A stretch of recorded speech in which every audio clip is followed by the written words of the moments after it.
My name was Marcus Valen, and I cannot remember what my face used to look like. Right now, if you could see me, if you could bear to look at what I've become, you would see blue-gray skin stretched so tight over my bones that you can trace every ridge of my skull with your eyes. You would see eyes that are too large, set too far apart, the irises a shade of amber that exists in no natural human genome. You would see a mouth that opens too wide, revealing teeth that are neither fully human nor fully Xenos, but some grotesque compromise between the two.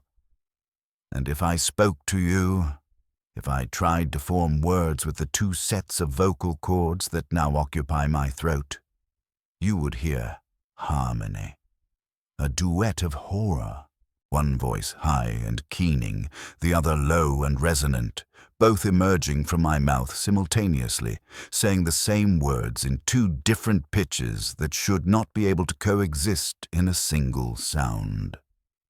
I am weeping as I tell you this. I weep often now. But even my tears are wrong.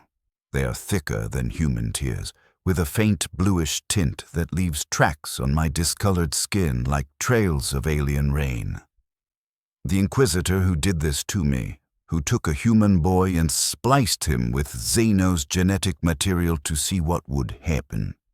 He called me Subject 17. He called me a success. He called me proof that the genetic boundaries between human and Tau are more permeable than the Imperium believes. He never called me by my name. I am kept in a cell 3 meters by 4 meters, with walls of reinforced ceramite and a door that opens only when they come to conduct more tests. There is a cot that I cannot comfortably lie on because my proportions are wrong now. My legs are too long for my torso, my arms too short for my reach. There is a water dispenser and a waste disposal unit. There is a mirror, though I have learned not to look at it. I have been in this cell for 9 years, 7 months and 13 days. I was 16 years old when they brought me here. I am 26 now, though my body looks older. The genetic modifications accelerated something in my cellular structure. I'm aging faster than I should, growing more wrong with each passing year. I speak 2 languages fluently now, though I learned neither through conventional means. The genetic graphs carried linguistic imprints, Tau neural patterns that coded for their language, their concepts, their way of thinking. I dream in both High Gothic and Tauva. I think in both human logic and the greater good philosophy that the Tau revere. And I belong to neither species. The humans see me as Xenos tainted, corrupted, an abomination that should be purged. The Tau, on the rare occasions when they have seen recordings of me, respond with revulsion and pity. I am a violation of their genetic purity, a reminder that their DNA can be weaponized, perverted, turned into something that exists only to suffer. I am alone in a way that transcends mere isolation. I am a species of one, and when I die, nothing like me will exist again. But let me tell you how I got here. Let me tell you about the boy I was before Inquisitor Hadrian Vex decided that my body was raw material for his experiments in xenobiological integration. I was born in the lower levels of Hive Tertius on the world of Sophino Prime, 16 years before the Inquisition came. My father, Gregor Valen, worked as a script counter in one of the mid-level administratum offices, a position that was neither prestigious nor particularly well paid, but stable enough to keep us housed and fed. He was a quiet man, my father. Methodical. Every evening when he returned from the 12-hour shift at the counting house, he would sit at our small table and teach me numbers. not just basic arithmetic. He taught me probability theory, statistical analysis, compound interest calculations, things that were far above what a child in the underhive typically learned. "Marcus," he would say, his finger tracing columns of numbers in a worn ledger he'd brought home. "You have a mind for patterns. I can see it. You understand how numbers relate to each other, how they tell stories. That's rare. That's valuable. If you develop this skill, maybe you can test into a higher administratum position. Maybe you can move us up a few levels, get us closer to clean air and real light." It was a modest dream, not glory or wealth or power. Just clean air. Air that didn't taste of recycled sweat and industrial runoff. Air that came from atmospheric processes that weren't 3 centuries old and failing. I loved him for that dream. Loved that he looked at our cramped habitation unit and saw not hopelessness, but potential. That he looked at me, a skinny underhive boy with quick hands and quicker mind, and saw possibility. I was good with numbers, better than good. By the time I was 14, I could calculate compound probabilities in my head faster than my father could with his mechanical calculator. I could spot patterns in data sets that looked random to others. I could predict outcomes based on limited information with unsettling accuracy. My father enrolled me in the local SCOA when I turned 15. It was a risk. The tuition cost nearly a third of his income. But he believed in me, believed that education was the ladder that could pull us up from the underhive's depths. I remember the day I received my first term results. I had scored in the 98th percentile in mathematical reasoning. 98th percentile. In a hive of 6 billion people, that meant I was exceptional. My father held the data slate with my scores, and tears ran down his face, actual tears. I had never seen him cry before. "You did it, boy," he whispered, his voice thick with emotion. "You actually did it. This score, this will get you noticed. This will get you opportunities." He was right. I was noticed. Just not by the people we'd hoped would notice me. The Inquisition came to the Schola 6 weeks after my test results were filed in the Planetary Administratum Network. I was in advanced probability theory when the door opened and 3 figures entered. 2 were clearly soldiers, stormtroopers in carapace armor, weapons slung but ready. The third was a man in a long coat of deep crimson, his face gaunt and intense. His eyes the kind of gray that looked like winter skies before snow. The instructor, a nervous, balding man named Proctor Callus, immediately stopped mid-sentence and made the sign of the Aquila. "Inquisitor," he stammered. "How may the Schola serve?" "Marcus Valen," the man in crimson said. His voice was cultured, educated, with an accent that spoke of high spire breeding. "I require him." Every student in the classroom turned to look at me. I felt my stomach drop. "Sir," Proctor Callus said carefully, "may I ask for what purpose?" "No," the Inquisitor said simply.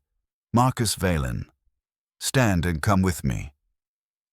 I stood because you don't refuse an Inquisitor. Everyone in the Imperium knows that. The Inquisition has absolute authority. They can requisition anything, commandeer anyone, execute suspected heretics on sight. Refusing an Inquisitor is not just unwise, it's impossible. They are the Emperor's will made manifest, we were taught. They serve him directly. That's what the propaganda claimed anyway. I walked to the front of the classroom on legs that felt like they were made of cold metal. The Inquisitor studied me as I approached, his gray eyes cataloging details I couldn't identify. "You have exceptional pattern recognition abilities," he said. "Your test scores indicate cognitive processing speed in the top 0.03% of the human baseline. Is this accurate?" I'm good with numbers, sir," I managed. "Excellent. You will accompany me. There is work that requires your particular talents." "May I speak to my father first?" I asked. "He'll be worried if I don't come home." "Your father has been notified that you have been selected for Imperial service," the Inquisitor said. "He has been compensated appropriately. You will not be returning to your habitation unit." The world seemed to tilt. "Compensated? For how long will I be?" "Indefinitely," the Inquisitor said. "I am Hadrian Vex of the Ordo Xenos, and I have requisitioned you for research purposes. You should consider this an honor. Very few are chosen to serve the Inquisition directly. Research purposes." The words should have been neutral, but something in the way he said them made my skin crawl. The stormtroopers moved to flank me, and I understood that I wasn't being invited. I was being taken. "Sir," I tried one more time. "Please, I need to at least say goodbye." "You need to obey," Inquisitor Vex said, and the warmth in his voice was gone now, replaced by something cold and final as a tomb door closing. "Or you can resist, and my soldiers will subdue you, and you will wake in my facility regardless. The choice is whether you walk there conscious or unconscious. I recommend the former." I walked. They led me through the scholars' corridors while students and instructors pressed themselves against the walls, avoiding eye contact. Through the main entrance where a black transport waited, its hull bearing the symbol of the Inquisition, the stylized eye with a skull at its center.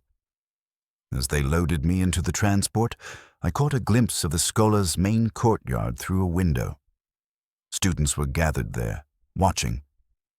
One of them, a boy named Petrus who sat next to me in mathematics, mouthed 2 words: "Good luck." I wouldn't see another human being who wasn't my captor or torturer for 9 years. The transport lifted off, and through its small viewport, I watched Hive Tertius shrink below us, watched the world where I'd been born, where my father still lived and worked and probably wept for his lost son, become just another industrial sprawl beneath us. "Where are we going?" I asked. "My research station," Inquisitor Vex said. He was sitting across from me, studying me like I was a particularly interesting specimen. "It's located in the Planetary Defense Network's blind spot. Officially, it doesn't exist. The work conducted there is classified at the highest levels." "What kind of work?" "Xenobiological integration studies," he said and smiled. It was not a kind smile. "I study the boundaries between human and Xenos, Marcus. I investigate whether those boundaries can be crossed, whether human genetics can be modified to incorporate useful Xenos traits while maintaining baseline consciousness and cognition. It's delicate work, dangerous work, heretical work, some would say, though my warrant gives me latitude to pursue knowledge wherever it leads." I felt cold. "And you need someone with pattern recognition abilities to, what, process data?" "Oh no," Inquisitor Vex said, and his smile widened. "I need test subjects with pattern recognition abilities because those cognitive traits suggest neuroplasticity. A brain that can adapt to complex patterns is a brain that might successfully integrate Xenos neural structures without immediate rejection or madness. You're not here to process data, Marcus. You're here to be the data." I tried to stand, to run, to do anything. The stormtroopers grabbed me before I'd moved half a meter, slamming me back into my seat with enough force to crack my ribs. "Please," I gasped. "Please, I'm just a student. I'm 16. I'm nobody. Please." "You're Subject 17, Inquisitor Vex corrected, and you're exactly what I need. Your pattern recognition abilities suggest you have a 13% higher likelihood of successfully integrating tau neural graphs than the general population. That's remarkable. That's worth investigating." "The tau," horror made my voice crack. You're going to put Xenos parts in me?" "Genetic material, yes. Tissue grafts, neural structures. We'll see what takes and what rejects. We'll measure the integration process. Document the changes. Learn." He leaned forward. "And you, Marcus, will have the honor of advancing humanity's understanding of our Xenos enemies. Through your suffering, we will learn their weaknesses. Through your transformation, we will discover whether the Tau's genetic advantages can be replicated without accepting their poisonous philosophy." I was crying now, tears and snot running down my face. "My father has been compensated and told you died in a training accident," Inquisitor Vex said. "He's likely mourning you even now. It's kinder this way. What you're going to become, he wouldn't want to see it. Trust me. I've done this enough times to know." 17. He'd called me Subject 17, which meant there had been 16 others before me. I had to ask, what happened to them? "Subjects 1 through 9 died during the integration process," Vex said, as casually as if discussing weather. "Subjects 10 through 13 survived initial integration, but rejected the grafts within weeks, dying of systemic organ failure. Subject 14 went mad. Complete psychotic break, had to be terminated. Subject 15 is still alive, but catatonic. Subject 16 survived 9 months before his body began cannibalizing its own tissues. We had to euthanize him last week. You're the replacement." I stared at him, at this man who spoke of murdered children, because that's what they'd been, test subjects, experimental material, with the detachment of someone discussing failed machinery. The priests told us the Inquisition served the Emperor, that they were righteous and necessary. The propaganda claimed they protected humanity from threats we couldn't imagine. This wasn't protection. This was murder wearing the mask of research. But I was 16, and he had absolute authority, and I had no power at all.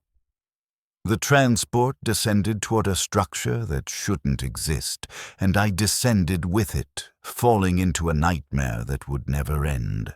The research station was built into a canyon wall on the far side of Solfano Prime's largest continent, hidden from orbital sensors by the same geological formations that made it invisible from the ground.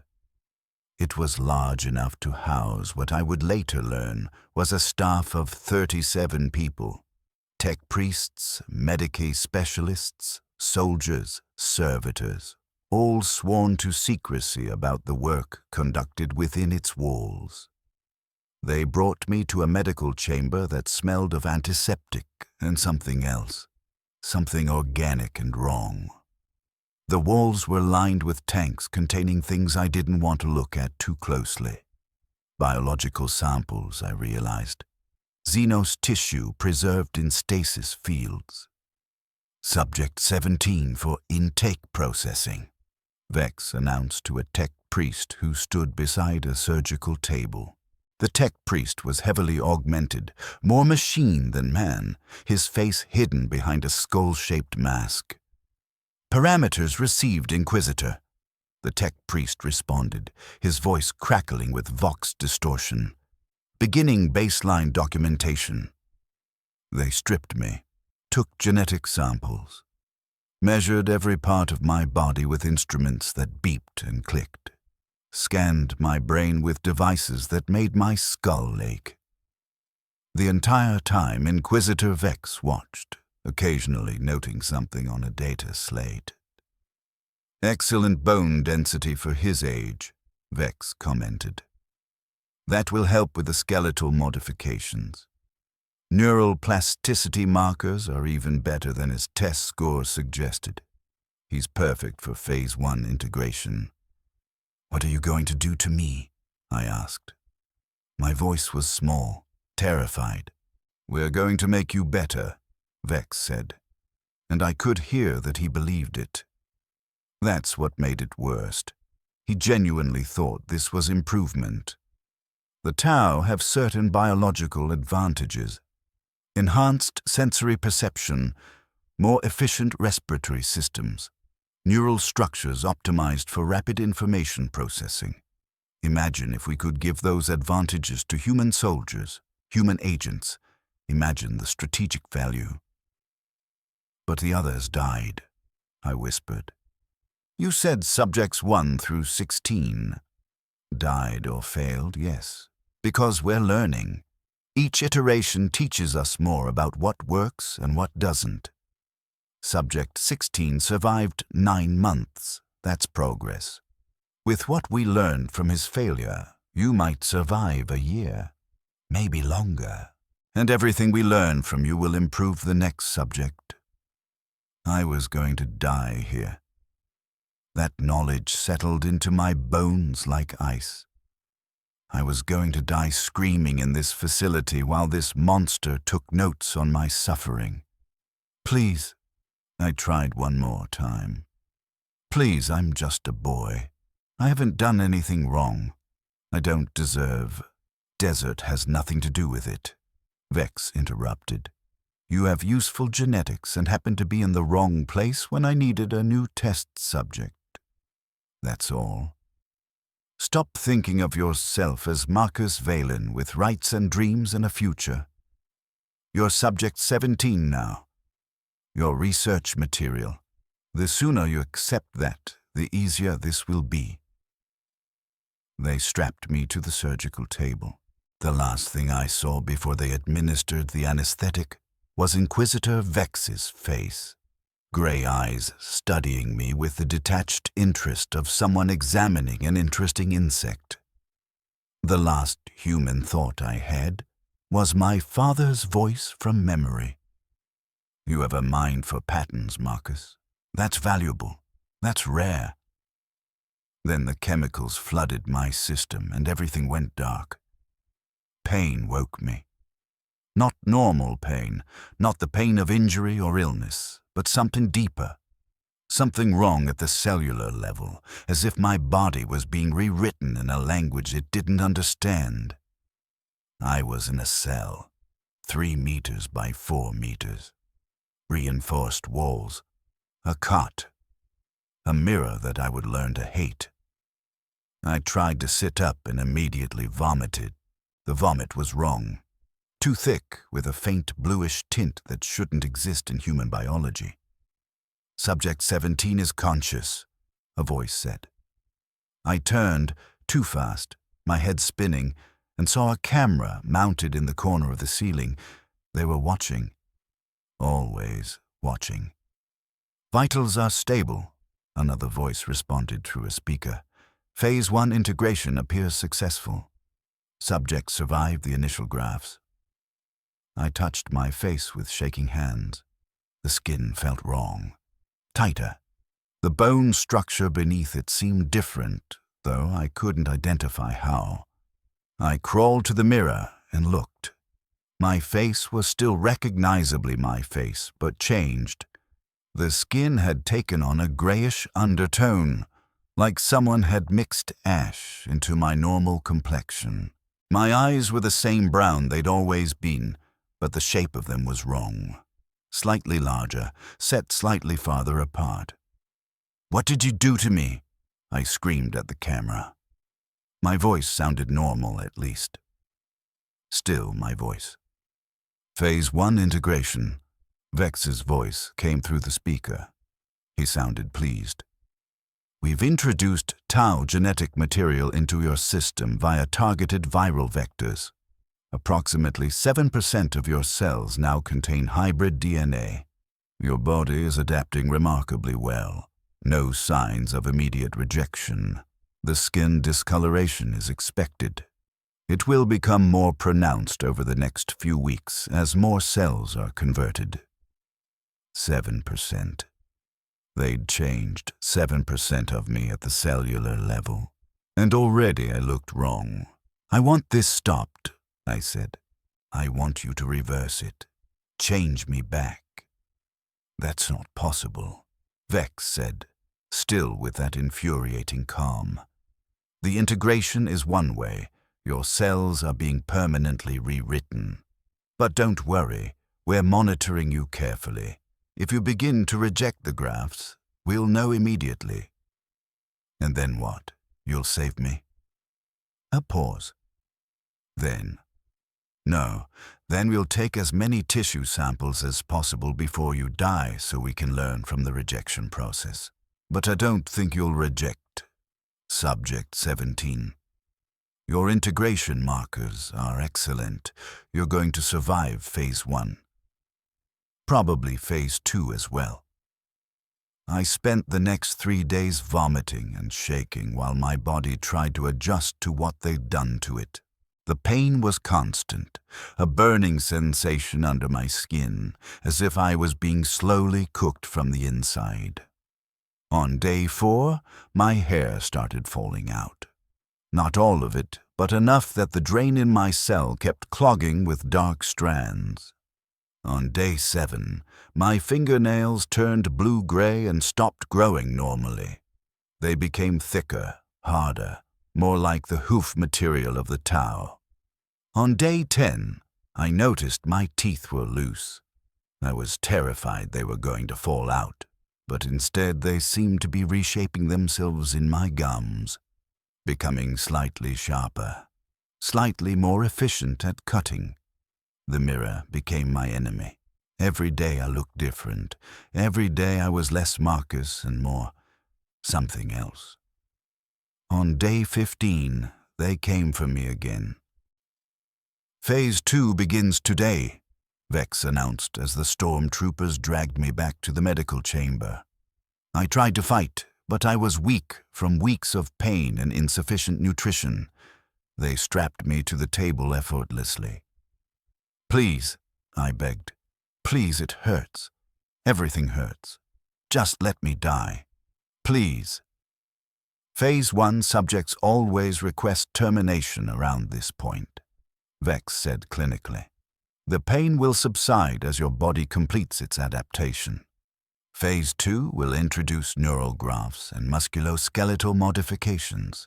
You'll thank me when it's complete. Your cognitive abilities will be significantly enhanced. I don't want to be enhanced, I screamed. I want to be human. You'll be both, Vex said. That's the point, the best of human and tau, combined. They put me under again, and when I woke, the real nightmare began. The first thing I noticed when I woke from Phase 2 was that I could think in 2 directions simultaneously. Not metaphorically, literally. My consciousness had split into 2 parallel processing streams. One stream was thinking in High Gothic, processing sensory information in the way I'd always processed it. The other stream was thinking in something else, a language I'd never learned but somehow understood, concepts that mapped onto Tau philosophy and logic structures. I was thinking about my pain in High Gothic. This hurts. I want it to stop. I need medical attention. I was simultaneously thinking about my pain in Tauva. Discomfort is inefficient. Analysis suggests cellular reorganization in progress. Adaptation will optimize future function. 2 thoughts. Same moment. Different frameworks entirely. I screamed, and the scream came out wrong, because they'd given me a second set of vocal cords.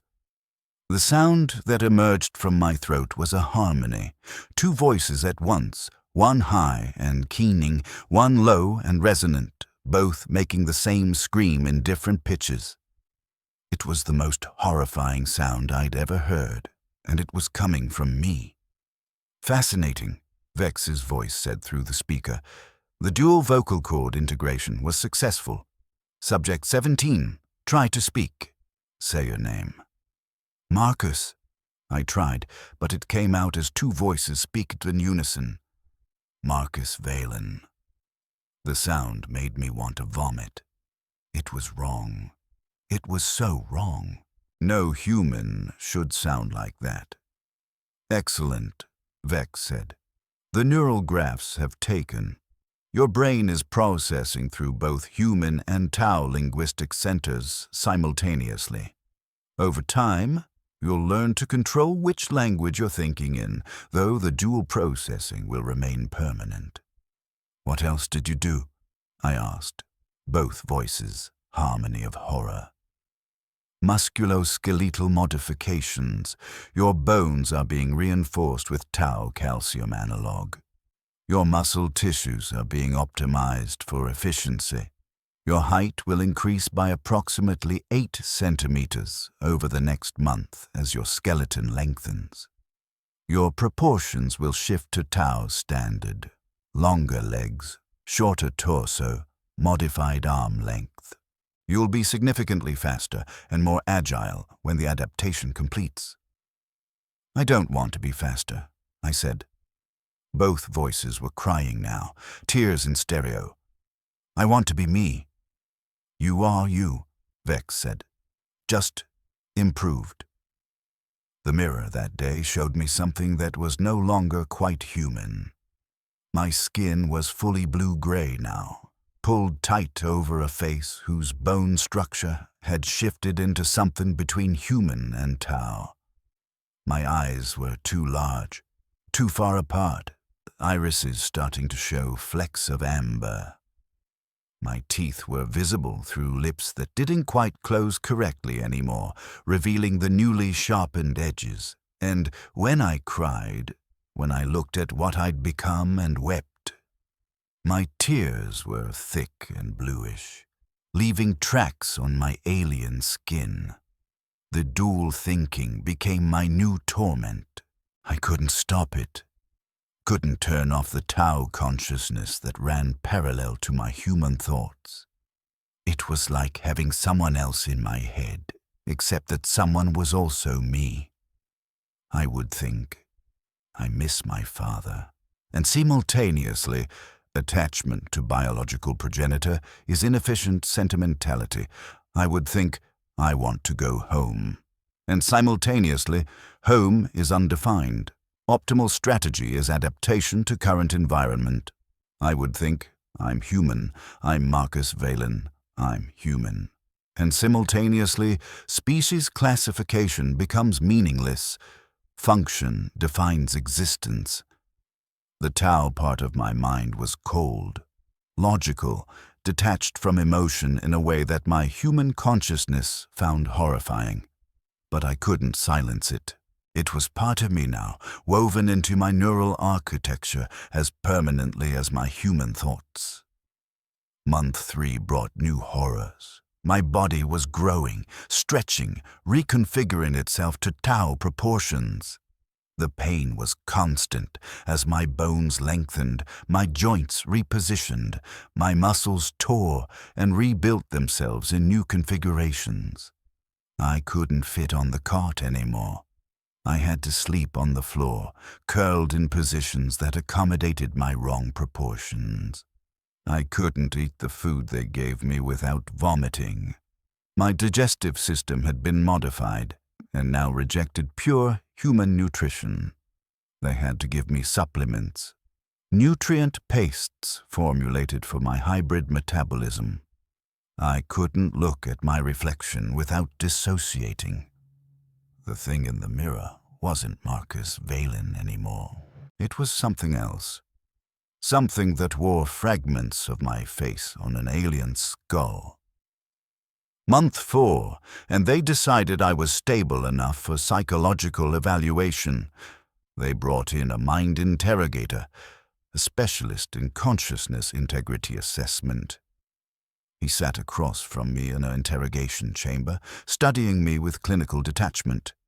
"Subject 17, he said. "Do you know who you are?" "Marcus Valen," I said. "Two voices. Always two voices now. Do you feel you're still Marcus Valen? Or has the integration compromised your sense of identity?" I thought about that. Both parts of my mind considered the question from different angles. "I remember being Marcus," I said carefully. "I remember my father, my life before. But I also think in ways Marcus never thought. I process information through frameworks Marcus never had. Am I still him? I don't know. Maybe I'm what's left of him. Maybe I'm something new wearing his memories." "Do you want to die?" the interrogator asked.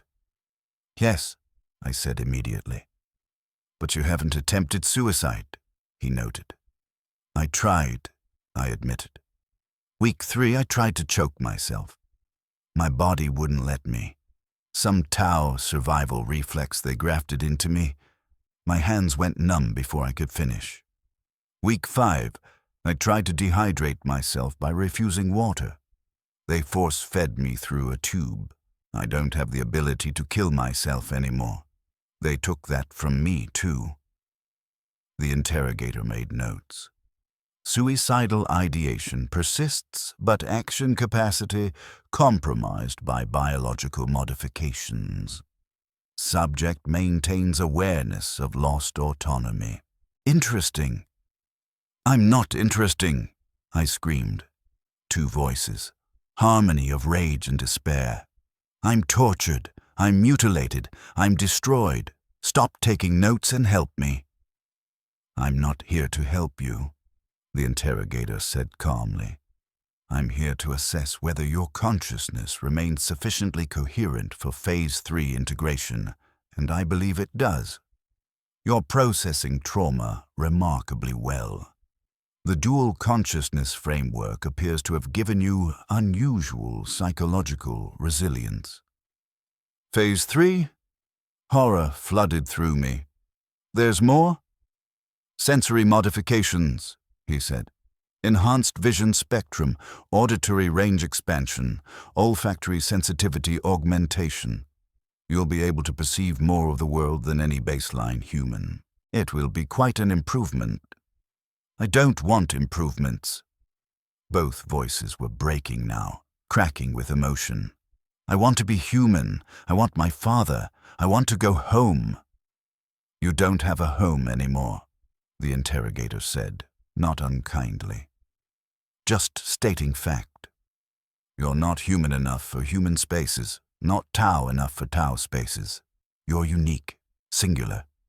This facility is the only place in the Imperium where you can exist. Make your peace with that." I couldn't make peace with it, but I couldn't escape it either. Phase 3 began in month 6. They changed my eyes first. The surgery took 14 hours. When I woke, I couldn't see. Just bright, overwhelming pain where my eyes should be. They kept me sedated for 3 days while the grafts integrated with my optic nerves. When they finally allowed me to wake fully, I opened my eyes and saw too much. The cell wasn't just gray anymore. I could see the full spectrum, ultraviolet markers that the facility had painted on the walls for security purposes, invisible to normal human sight. I could see heat signatures bleeding through the door, indicating the guards stationed outside. I could see electromagnetic fields from the power conduits in the walls, shimmering like oil on water. "Subject 17. Vex's voice came through the speaker. "Describe what you're experiencing." "I can see everything," I said. Two voices, now awed and horrified in equal measure. too much. The walls aren't solid anymore. Their energy patterns and temperature differentials and structural integrity fields. I can't process it all. You will learn, Vex said. The Tau visual cortex is designed for that expanded spectrum. Your human brain is adapting to process the additional information. Give it time. Time. He said it like it was a gift. Like adapting to alien senses was a privilege rather than a violation. My hearing was next. They injected something into my ears. Nanites, I think, or maybe biological agents engineered to modify my auditory structures. I don't know. I was barely conscious through most of it. When it was complete, I could hear frequencies that shouldn't exist in human perception. I could hear the electrical hum of the facility's power grid. Could hear conversations 3 rooms away, every word perfectly clear. Could hear the heartbeats of the guards outside my cell. Could distinguish between them by the subtle differences in their cardiac rhythms. The sensory overload was maddening. I couldn't filter the information. Everything was equally present, equally demanding of attention. The hum of electricity, the distant conversations, the breathing of people I couldn't see, the electromagnetic shimmer of the walls, all of it flooding my consciousness simultaneously. I spent a week curled on the floor, hands pressed over my ears, eyes squeezed shut, trying desperately to make it stop. Adaptation progressing normally, the tech priest reported during one of my medical examinations. Subject's neural plasticity allowing successful integration of sensory modifications. Psychological stress elevated but within acceptable parameters. Within acceptable parameters, I repeated bitterly. 2 voices making the same bitter sound. I'm going mad, and you call it acceptable. You're not going mad, Vex corrected. You're adapting. There's a difference. Madness implies permanent dysfunction. You're experiencing temporary disorientation while your brain reorganizes itself to process the enhanced sensory input. I didn't want enhanced sensory input. Both voices screaming now. I wanted to be a student. I wanted to work in the administratum. I wanted a normal life. Normal is relative, Vex said. You're experiencing capabilities that no pure human possesses. You should be grateful. Not many get the opportunity to transcend their baseline limitations. I'm not transcending, I said. Quieter now. Defeated. I'm being destroyed. You've taken everything that made me human and replaced it with Xenos parts. When does it stop? When is there nothing left of Marcus Valen? When the research is complete, Vex said. When we've learned everything we can learn from you. Then you'll serve your final purpose. Which is? Dissection, he said simply. We'll study your tissues at the cellular level. Map every neural pathway. Document every genetic modification. Everything you've suffered will teach us how to do it better with the next subject. I would be murdered so they could improve their process, so they could torture someone else more efficiently. That was my final purpose. My contribution to the Imperium I'd been taught to revere. The Emperor, they'd told me, protects his citizens, had sent an Inquisitor to splice me with Xeno's DNA, torture me for years, then kill me to advance military research. The propaganda had lied. There was no protection, no divine oversight, no righteousness in authority. There was only power, and those who had it could do whatever they wished to those who didn't. Month 12 marked the end of Phase 3. I was told my modifications were complete. No more surgeries, no more grafts. Just monitoring now documentation, waiting to see how long I survived and what I could teach them through my suffering. I looked in the mirror and saw a monster. Blue-gray skin pulled so tight over my skull I could trace every bone. Eyes too large, too far apart, irises gone completely amber now. A mouth that opened too wide, revealing teeth that were neither human nor Xenos, but some nightmare compromise. Limbs with proportions that belonged to neither species, too long for human, too short for Tau, just wrong. And when I wept, which I did often now, my tears were thick and bluish, and my dual voices keened in harmony, and I looked and sounded like nothing that should exist. I had become the thing Vex wanted, proof that human and Tau genetics could be combined. Living evidence that the boundaries between species were permeable. But I had lost everything that made that achievement meaningful. I wasn't human anymore. Wasn't Tau, wasn't anything with a place in the galaxy. I was Subject 17, and I would remain Subject 17 until they decided I'd suffered enough to be useful in death. Time became strange after the first year. Days blurred into weeks, weeks into months. I stopped tracking time carefully because knowing exactly how long I'd suffered made the suffering worse. They moved me to a larger cell, 5 meters by 6 meters, because my modified proportions made the original cell too cramped.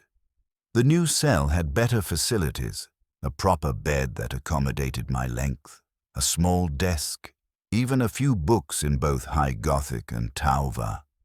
The books were worse than no books. Reading in High Gothic reminded me I'd been human. Reading in Tauva reminded me what I'd become. And my dual consciousness meant I couldn't help but read them simultaneously.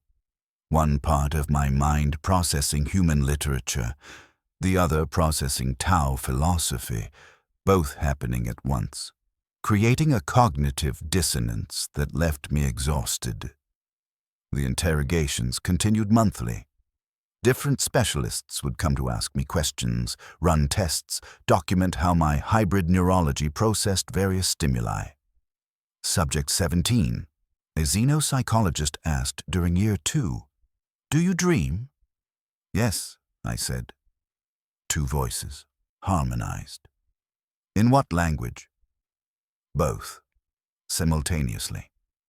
Different dreams running in parallel, intersecting at random points.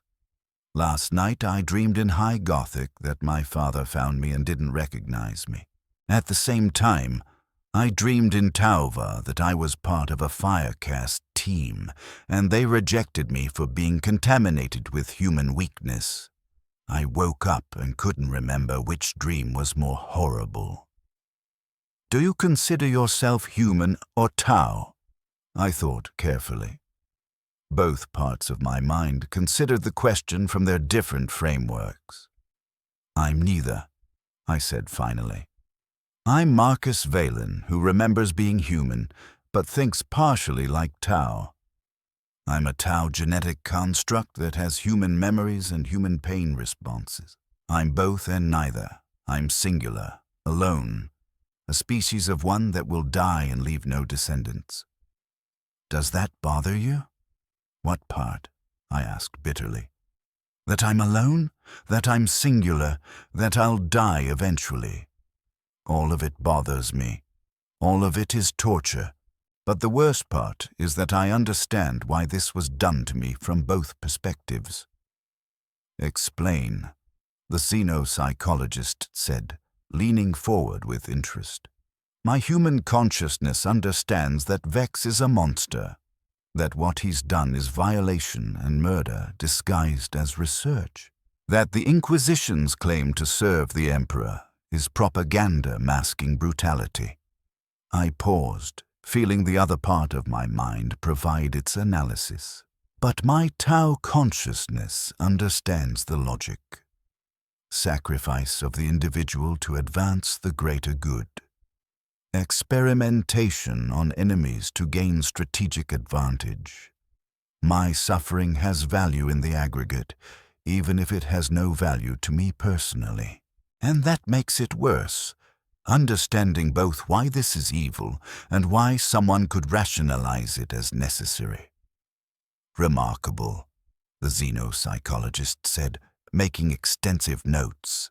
The hybrid consciousness provides philosophical insight that neither pure human nor pure Tau cognition would achieve. Subject 17, you're succeeding beyond our projections. I'm not succeeding, I said. Both voices were tired. So tired. I'm surviving. Those aren't the same thing. Year 3 brought new torments. They wanted to test my physical capabilities, so they built an exercise chamber adjacent to my cell. Every day they would force me to run obstacle courses, lift weights, complete agility tests designed for Tau physiology. I was faster than human baseline, stronger than I should be for my size, more agile, more precise in my movements. The modifications had worked exactly as intended. I had Tau physical advantages combined with human strategic thinking, but my body hurt constantly. The hybrid musculoskeletal system wasn't optimized for long-term use. My bones would ache after exercise. The Tau calcium analog, apparently incompatible with human bone marrow in some way they hadn't anticipated. My joints would swell and inflame, requiring constant medical intervention. Subject 17 showing signs of systemic inflammation, a medica reported. The hybrid tissue interactions are causing chronic immune responses. His body is essentially attacking itself at the cellular level. Can you treat it? Vex asked. Suppress the symptoms, yes. Cure the underlying cause? No. His immune system can't distinguish between self and foreign anymore because he's biologically both. The inflammation will be permanent. How long until system collapse? Difficult to say. Possibly decades. Possibly months. The hybrid biology is unprecedented. I was dying slowly. My own body was killing me through chronic rejection of itself. And they couldn't fix it because fixing it would mean removing either the human or Tau components, which would defeat the entire purpose of their experiment.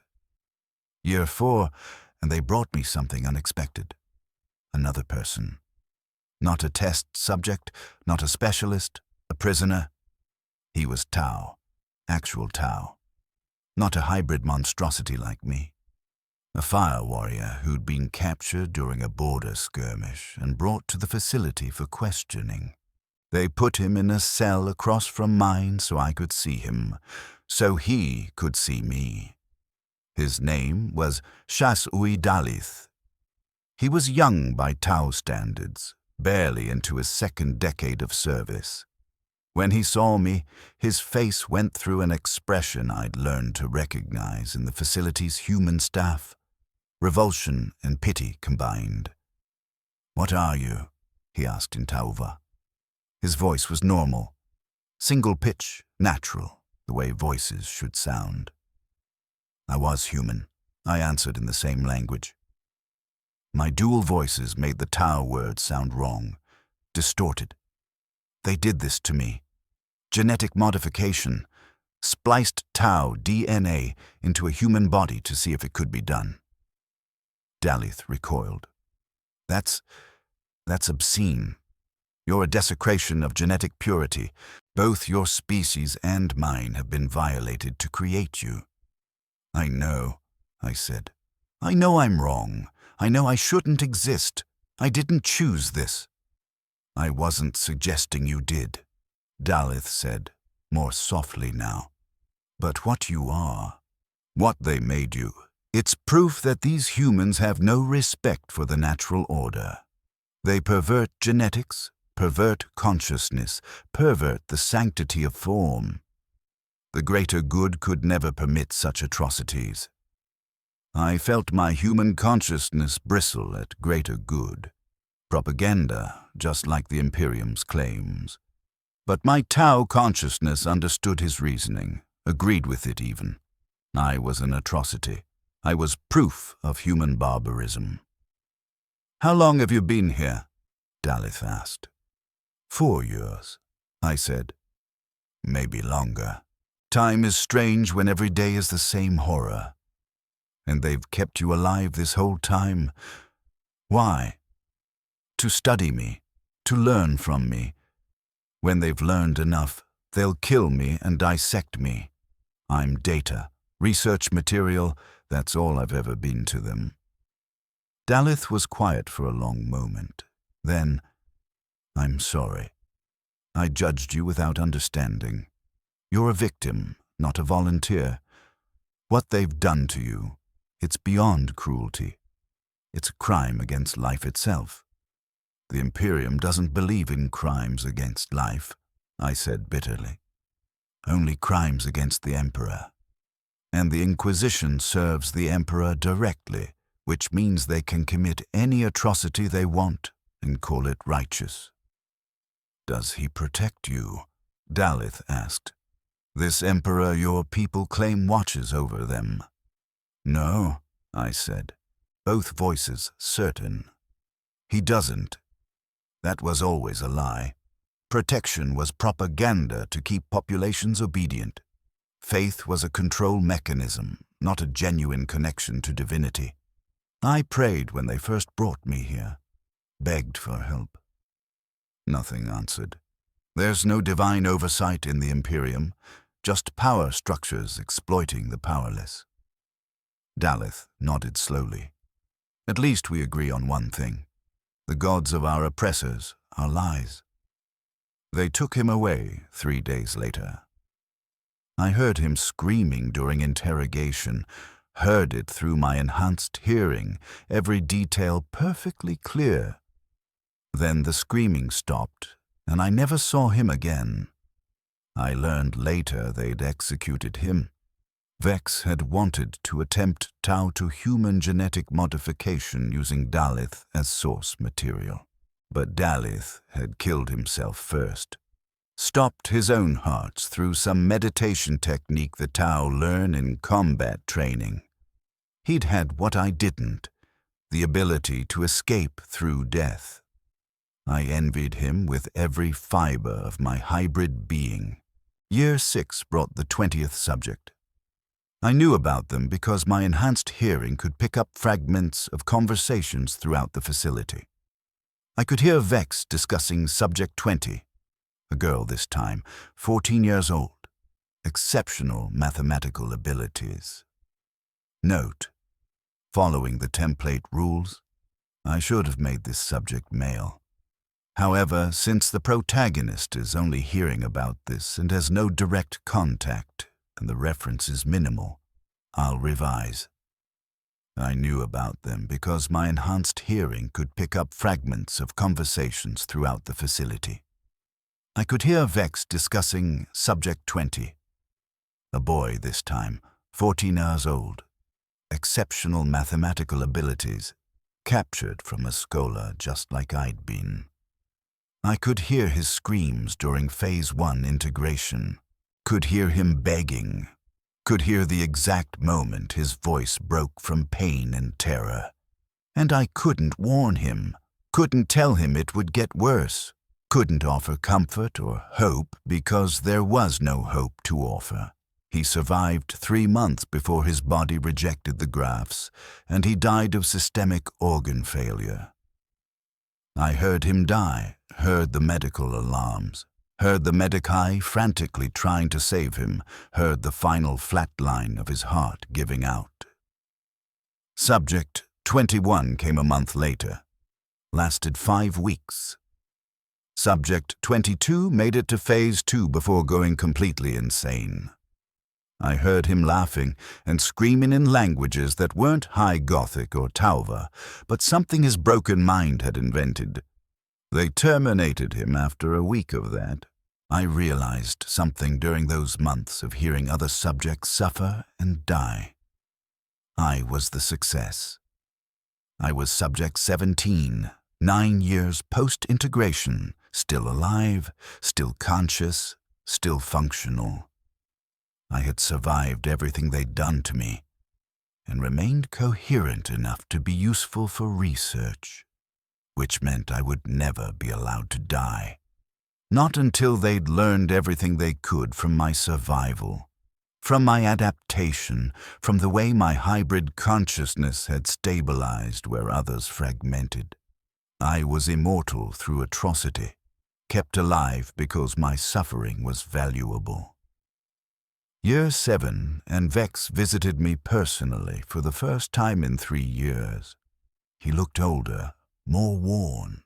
The gray in his eyes had spread to his hair, and his face had deepened into lines of exhaustion. "Subject 17, he said, studying me through the cell's observation window. "You've exceeded every projection. 9 years of successful integration. No sign of rejection. Consciousness coherent. You're a triumph." "I'm a victim," I said. Both voices cold. "You're both," Vex acknowledged. "Does that make it easier? Knowing that your suffering has meaning, that from your pain we've learned to improve the process?" Subjects 21 through 25 died, yes. But each one survived longer than their predecessors. Each one taught us more. Eventually we'll perfect the technique. "And then what?" I asked. "You'll create armies of hybrids. Unleash us on the Tau. We'll be monsters to both sides, just like I am." "You'll be weapons," Vex corrected. "Weapons don't need to be loved. They need to be effective. A human soldier with Tau sensory enhancement and physical capabilities would be devastatingly effective against Tau forces. They'd have all the advantages of Tau biology with none of the philosophical weaknesses." "The philosophical weaknesses," I repeated. "You mean the part where the Tau value life and try to minimize suffering?" "I mean the part where they hesitate," Vex said. "Where they offer terms before combat. Where they try to integrate rather than exterminate. Those are exploitable weaknesses. A hybrid soldier would have Tau capabilities without Tau restraint. Human ruthlessness in a Tau-enhanced body. That's monstrous," I said.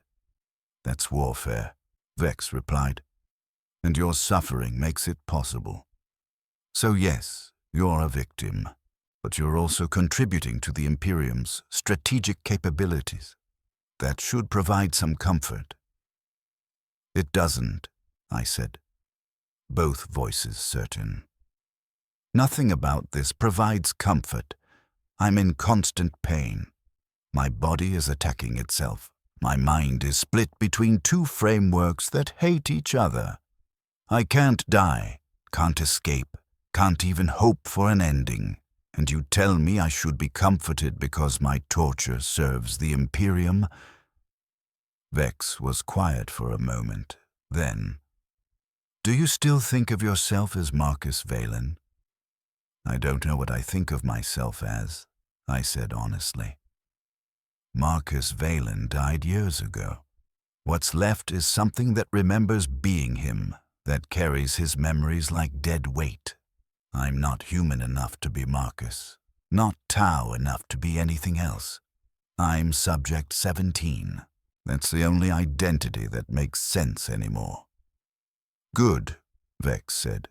"The sooner you accept that, the better. Your human attachment to your former identity was always going to be a source of suffering.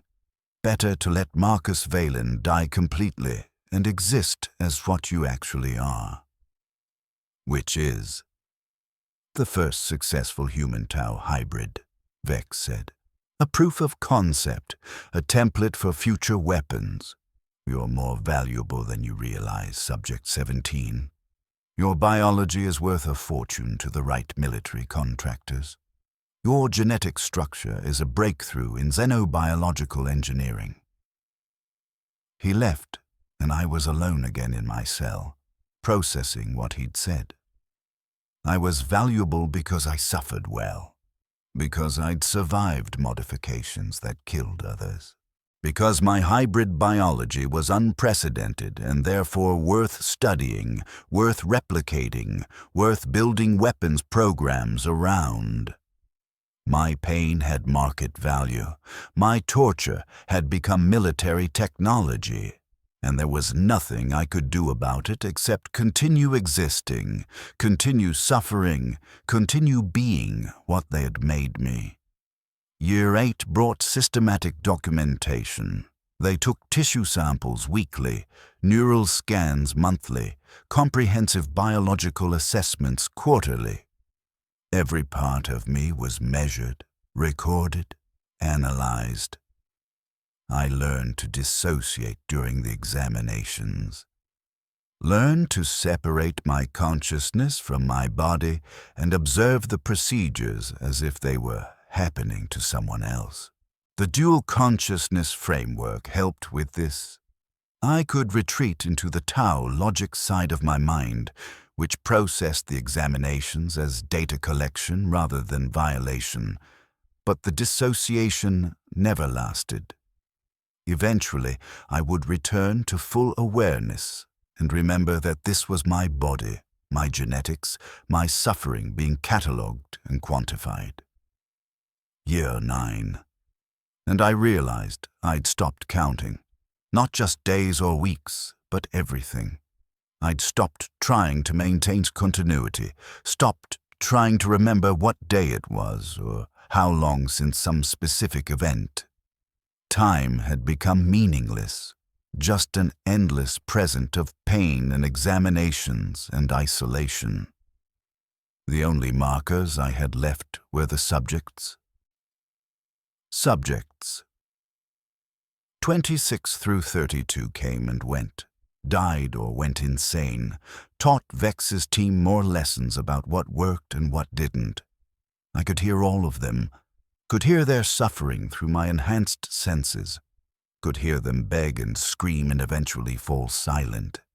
And I couldn't help any of them, couldn't even communicate with them. I was just a witness to an endless cycle of torture, and my survival made that cycle more efficient. I was complicit. Not willingly. I had no choice, no power, no ability to resist. But complicit nonetheless. My continued existence, my successful integration, my stable hybrid biology, all of it enabled Vex to continue his experiments. If I died in Phase 1 like most subjects, maybe he would have abandoned the research. But I'd survived, proven it was possible, given him proof of concept that justified continuing. How many boys had suffered because I'd been too biologically compatible with Tau genetics? How many would suffer in the future because my hybrid DNA could be replicated? I was a victim, but I was also the template for future victims, and that knowledge was heavier than any physical pain they'd inflicted. Right now, and I know it's year 9, month 7, day 13 only because the date flashes on the cell's status screen. I'm looking at my reflection in the mirror they recently replaced. Blue-gray skin pulled tight over a skull that's wrong in every dimension. Eyes too large, too far apart, amber irises that reflect light like an animal's. A mouth that reveals teeth designed for efficient cutting, neither human nor Tau, but grotesquely between. Limbs with proportions that belong to nothing natural. Too long, too angular. Joints that bend in slightly wrong directions. And when I speak, when I describe what I see, the words emerge as dual voices harmonized in different pitches, a sound that should not exist in nature. My name was Marcus Valen, I say to my reflection. Both voices. Always both voices. I was 16 years old when they brought me here. I wanted to work in the administratum. I wanted clean air. I wanted to make my father proud. My reflection stares back, monstrous and alien. Now I am Subject 17. I am 9 years, 7 months, and 13 days post-initial integration. I am the first successful human-Tau hybrid. I am proof of concept. I am template. I am weapon blueprint. I am research data that breathes and suffers. I turn away from the mirror. I've seen enough. The cell's door opens. They're coming for another examination. A Medicae and 2 guards. Standard protocol. The Medicae is new. Someone I haven't seen before. Young, maybe 30, with the nervous energy of someone still uncomfortable with the facility's work. Subject 17, he says, consulting his data slate. I'm Medicae Tertius. I'll be conducting your quarterly biological assessment. I know, I say. Both voices tired. Take whatever samples you need. I won't resist. Because I never resist anymore. Learned years ago that resistance just means restraints and sedation. And I prefer to be conscious. Prefer to witness what they do to me rather than wake up with new violations I don't remember. They lead me to the examination chamber. Standard procedure. Bioscans, tissue samples, neural monitoring, reflex tests. The Medicae works efficiently, but I can see his discomfort. Can see the way he avoids looking directly at my face, the way his hands shake slightly when taking blood samples. First time working with xenobiological hybrids? I ask. He startles. Is it that obvious? You're terrified, I say. Both voices gentle now, almost amused. You think I'm going to attack you, or that looking at me too long will corrupt you somehow? Everyone has that reaction at first. I'm not terrified, he protests weakly. You are, I say. I can hear your heartbeat. It's elevated. I can see your pupils, dilated with stress. I can smell the chemical signals your body releases under fear conditions. My sensory modifications make me very good at reading human stress responses.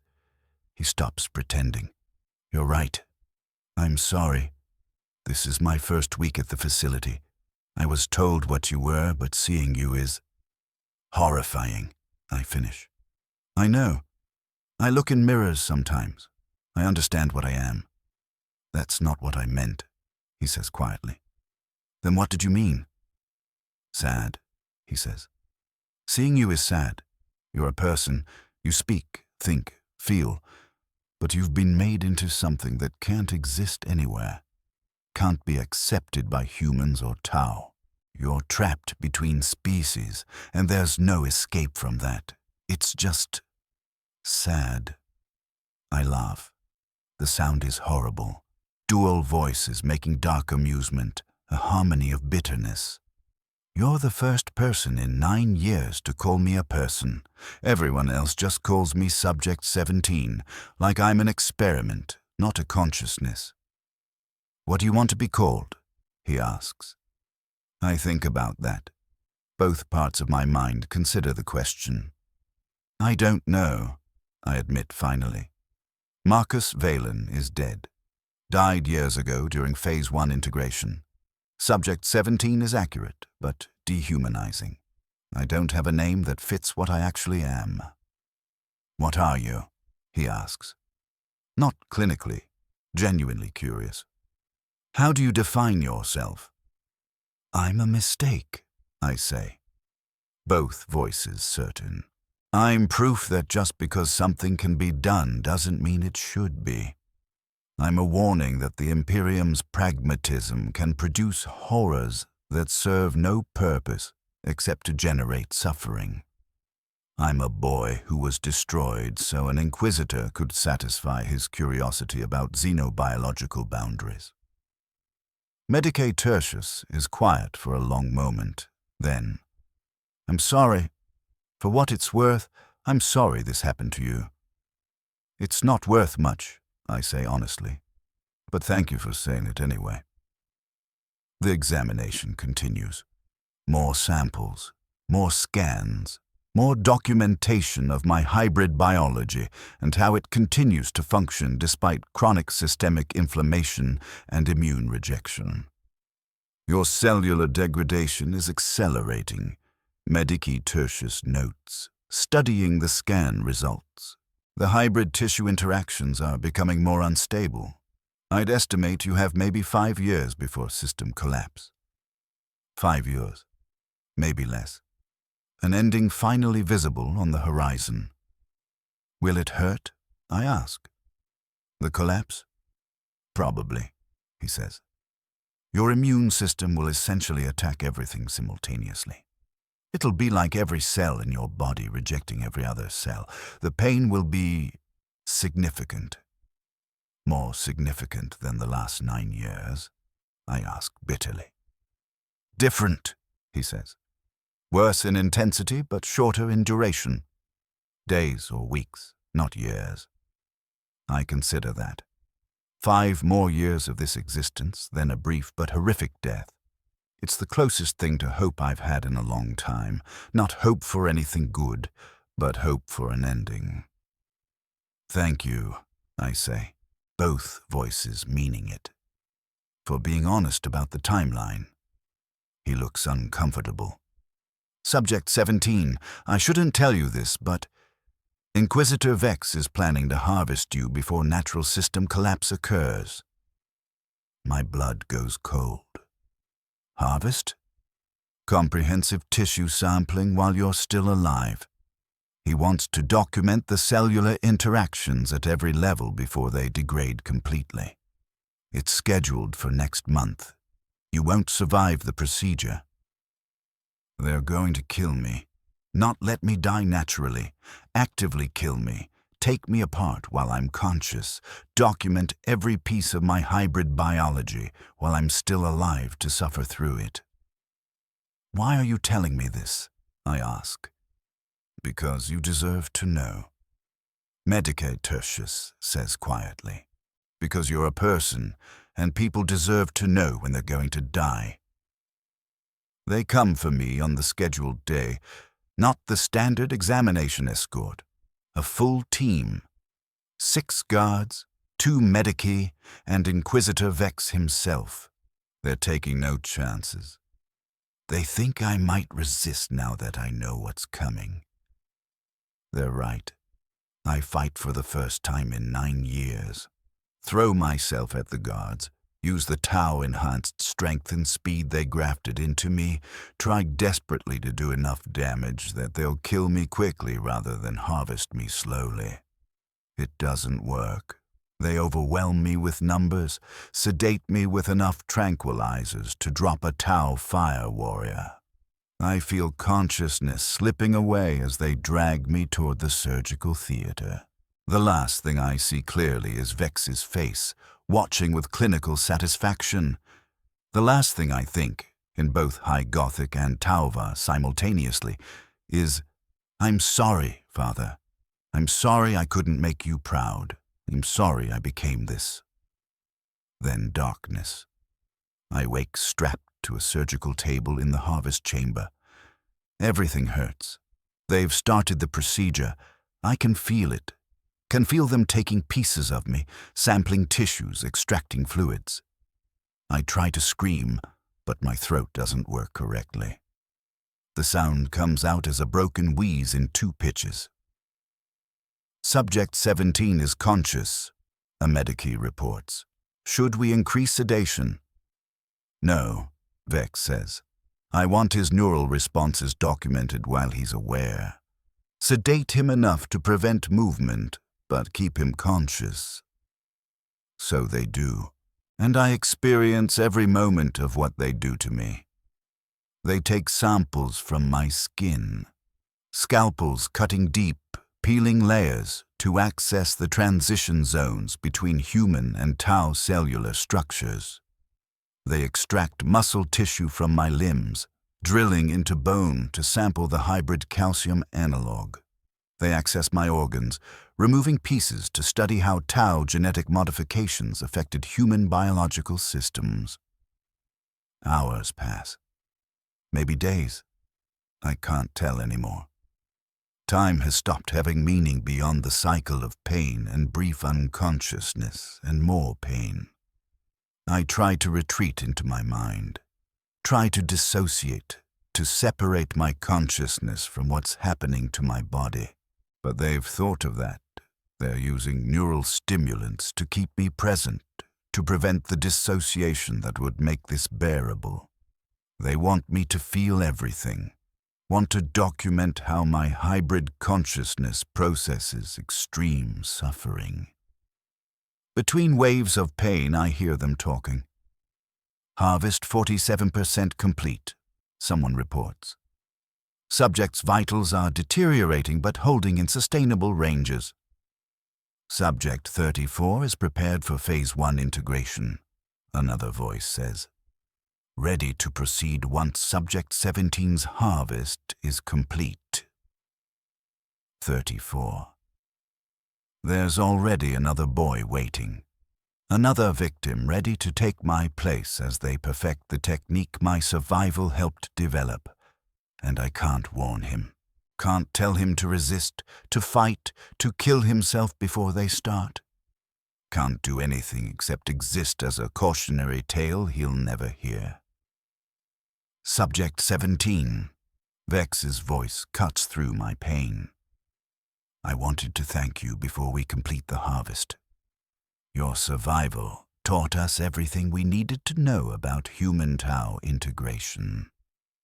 Subjects 34 through 40 are expected to have a 93% survival rate based on protocols we developed using your data. You've contributed significantly to the Imperium's xenobiological warfare capabilities. He's thanking me for being tortured successfully. I try to speak, try to curse him, to tell him exactly what he is, a monster wearing the authority of the Inquisition, a murderer hiding behind claims of service to the Emperor. But my vocal cords don't work anymore. Too damaged. I can only wheeze and bleed. Complete the harvest, Vex orders. I want full neural mapping before termination, and prepare Subject 34. We begin his Phase 1 tomorrow. Tomorrow, they'll start destroying another boy tomorrow. Another Marcus Valen, another child with dreams and family and a future, all of it about to be sacrificed to Vex's research. And I'll be dead. Finally. Mercifully dead. Too dead to witness what comes next. The cutting continues. More tissues removed. More samples taken. My consciousness fractures under the assault. The dual-thinking framework I developed starts to collapse as my brain is progressively damaged by the harvest. I fragment. Human Marcus thinks, Father, I tried. I tried to make you proud. I'm sorry I failed. Toe consciousness analyzes. Structural integrity compromised. System collapse imminent. Adaptation insufficient. Both thoughts occur in the same moment, and then the moment stretches, and then I wake. This is wrong. I shouldn't wake. The harvest should have killed me. But I'm conscious. Somehow, impossibly, I'm still conscious. I try to move. Can't. Try to speak. Can't. Try to open my eyes. Can't. I'm paralyzed. Completely, but aware. Fascinating, Vex's voice says from somewhere nearby. Subject 17's consciousness persists despite complete neural harvest. The hybrid brain structure created redundant pathways that maintain awareness even after catastrophic damage. Document this. This changes everything. No. Please no. Can he hear us? Someone asks. Unknown. But his neural activity suggests awareness continues. He's conscious inside a body that no longer functions. It's a state analogous to locked-in syndrome, but more comprehensive. He's trapped in his own mind with no input or output capability. They didn't kill me. They couldn't kill me. The modifications they made, the hybrid neural structures, the redundant pathways, the tau genetic influence on my brain architecture, they made me impossible to kill through conventional means. I'm alive, conscious, aware, and completely isolated inside a body that's been harvested to the point of non-function. I try to scream. Nothing happens. I try to dissociate, to retreat into unconsciousness. I can't. They've made me too resilient, too adapted, too capable of surviving conditions that should cause death or madness. How long will he persist in this state? Vex asks. Impossible to determine, Amedeke responds. The hybrid metabolism is sustained partly by warp-adjacent energies inherent in the tau genetic material. He could remain conscious in this state for decades, perhaps indefinitely. Decades. Indefinitely. Locked inside my own mind forever, unable to move or speak or die, just existing in an eternal present of isolation and horror. This is my eternity. This is what I've become. Not dead, not alive, just trapped consciousness in a harvested body, kept aware by the very modifications that were supposed to make me useful. Store him in stasis suspension, Vex orders. He's too valuable to discard. Subject 17's persistent consciousness provides ongoing research opportunities. We can study his neural patterns indefinitely. They move me. I can feel it distantly, like information about my body reaching my brain through channels that no longer quite work. I'm placed in something cold, suspension fluid probably, the same kind of tank they used to preserve the Xenos tissues I saw during my first day. I'm being stored, preserved, kept conscious as a research specimen that will exist forever in isolation. Never dying, never escaping, just aware. Through whatever remains of my sensory input, I perceive a moment when they bring Subject 34 to the surgical theater. He's young, 15 maybe, scared. He's asking questions, begging for information about what's going to happen to him.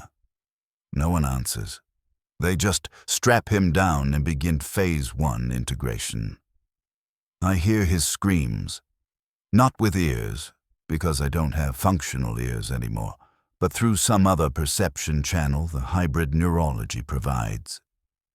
I witness his first transformation, his first losses, his first moment of realizing what's been taken from him.